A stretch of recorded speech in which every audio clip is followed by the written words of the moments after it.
Today we are studying how to rise when other people are trying to hold you down or pull you back. Yo, I got my materials prepped and ready. This is gonna be so good. This is really, I can't even explain the analogies. We're literally gonna study science, okay?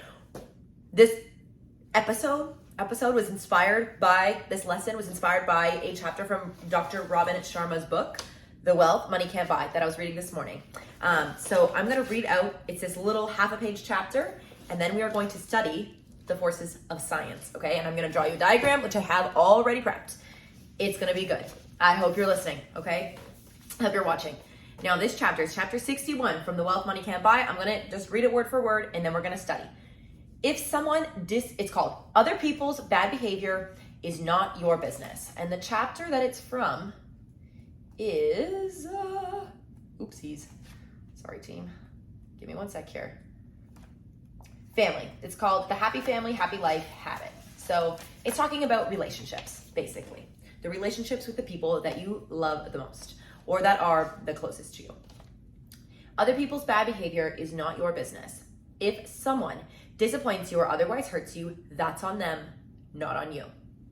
They are the ones who lose reputation and personal respect and degrade their own self-love. Each time someone wrongs another, they disrespect themselves. You know? Let's read that again. Each time someone wrongs another, they disrespect themselves.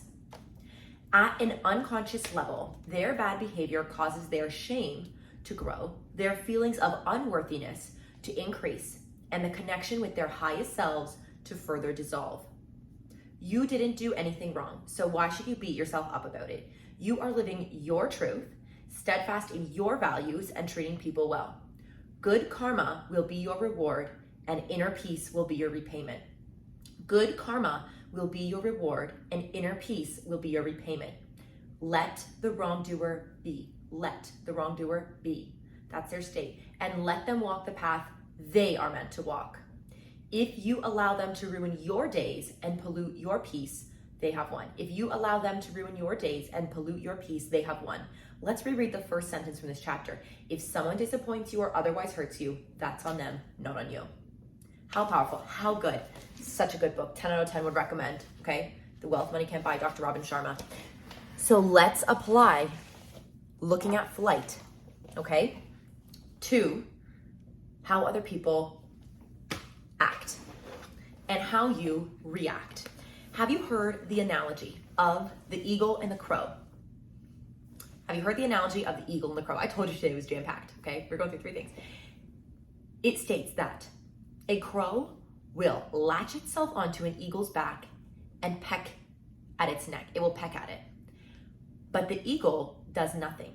The eagle continues to lift higher and higher, and eventually it hits a point of altitude in the air where the crow starts to lose oxygen. The crow can simply not fly at the same altitude as the eagle. And so what happens? The crow will naturally let go and fall off, and the eagle will soar. What a powerful analogy. And now we're going to take this analogy of other people's, we're not going to even say other people's bad behavior is not your business. We're going to say other people's behavior is their business. Someone else's, their behavior, their business, right? My behavior, my business, or your behavior, your business, right? So we are in the habit of minding our own business. Now let's talk about flight. I love this analogy of the eagle and the crow, and we're gonna break it down. If you ever studied the principles of flight, okay? Let me tell you, you know, I was not science. I have a very rudimentary understanding of science. Until grade 10, that's it. The second I could stop taking science class, it was not the study for me. So this is gonna be rudimentary and basic, but it is going to be so powerful. It is going to make so much sense. And if you have a deep understanding of science, just bear with me. I'm looking specifically at my dad and my sister who are both engineers, okay? Principles of flight. Let's get going with the principles of flight here.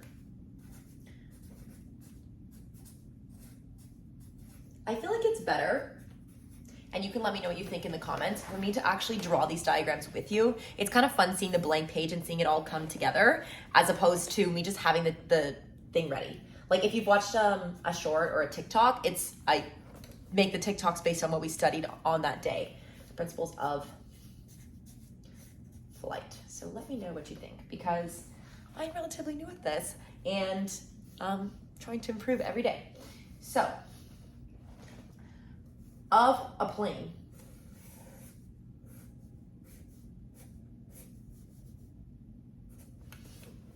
It can be an eagle or it can be a plane, okay?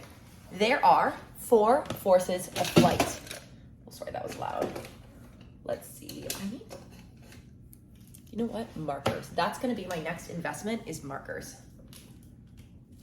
Because I like the different colors. There's 4 forces. Okay? Let me draw them and then we'll explain.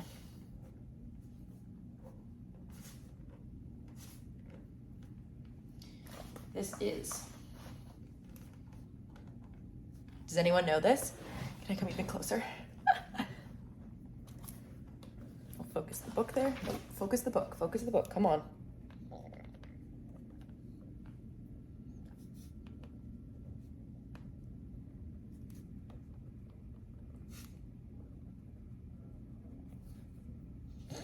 So, oh lordy, you've got lift, you've got gravity, you've got thrust, and you've got drag. Lift and gravity are opposing forces. Thrust and drag are opposing forces, okay? Now, let us look at, sorry guys, brain. I'm just deciding what order to do this in for maximum effectiveness. Because the idea I had in my mind, I don't think it's what I want. Okay, let's do the eagle and the crow, and then I'll read my quote from NASA, legitimate quote from NASA. I lost my marker. Oh no, oh no. Read it, there it is, I found it. Okay, so let's talk about the eagle and the crow. And tell me why almost every day this week we've been doing graphs. I don't know. This is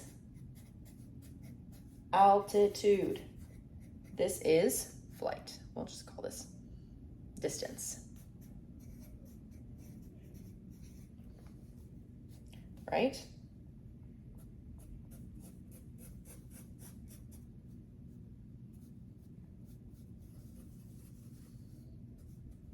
So, a crow will latch onto the eagle's back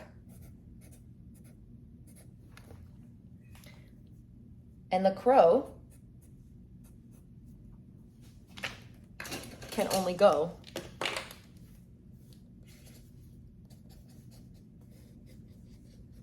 so high. So the eagle's flight path is a very different flight path. It goes like this, up, up, up, up, up, up, up. So it can soar. Do you see that? Ah! The focus. I feel like the cinematic looks cooler, but it doesn't focus well. There's the crow. The crow stops the eagle's altitude. So what is the trick here? Here's my NASA quote. Y'all, this is a quote from the NASA Glenn Research Center. It's an article on the web entitled, "What Makes a Plane Go Up?" You can Google search this yourself. I'm gonna read the exact quote about what makes a plane go up. Gravity and drag try to pull the plane down and slow its speed. Drag is air resistance, which is friction caused by air rubbing against the plane. Gravity and drag try to pull, so drag is like the crow. It is pulling you back, and gravity is pulling you down, right? Drag is caused by air resistance, which is friction.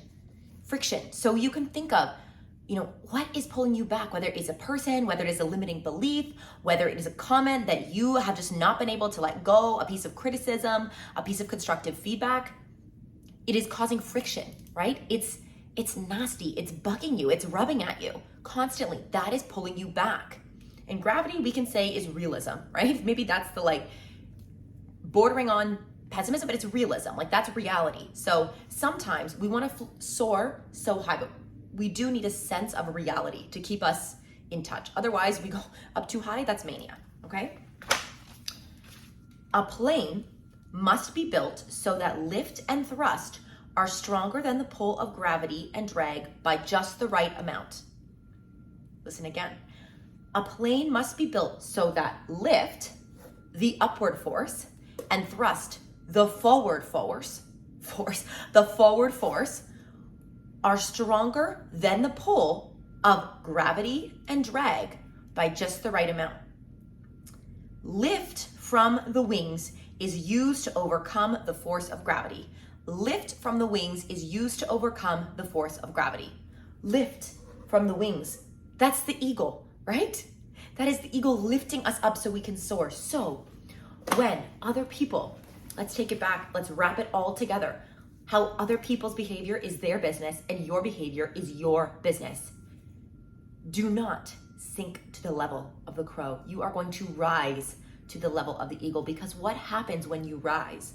There is a saying that we rise by lifting others. We rise by lifting others. Imagine, as an eagle, as a plane, you are rising, and that in the process is a lifting others up, because now all the other people behind you can see as an example. You are leading by example, right?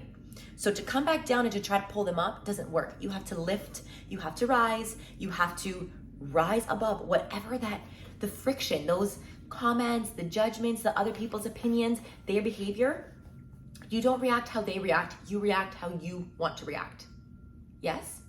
So if you needed this reminder today, I want you to picture, to visualize every time you're experiencing that friction in your life, right? You visualize the eagle and the crow, and you visualize the forces of flight, the principles of flight.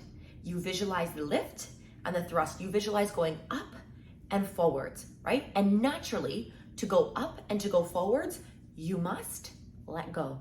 You must let go of the drag and the things that are holding you back and pulling you down. Make sense? Yes? I told you, so good, right? Unbelievable analogy. I love it. If you love this, if this was helpful to you, if this made sense in a way that other lessons maybe haven't made sense in the past, please, please, please leave a comment and let me know. Your comments truly mean the world. And to me, that's just a sign of respect for our time together here. So, I've given you my time. Just give me a little comment in return to know what was helpful and what you want to see more of, what feedback you have, because I'm here to help you rise. I love you. I'll see you tomorrow.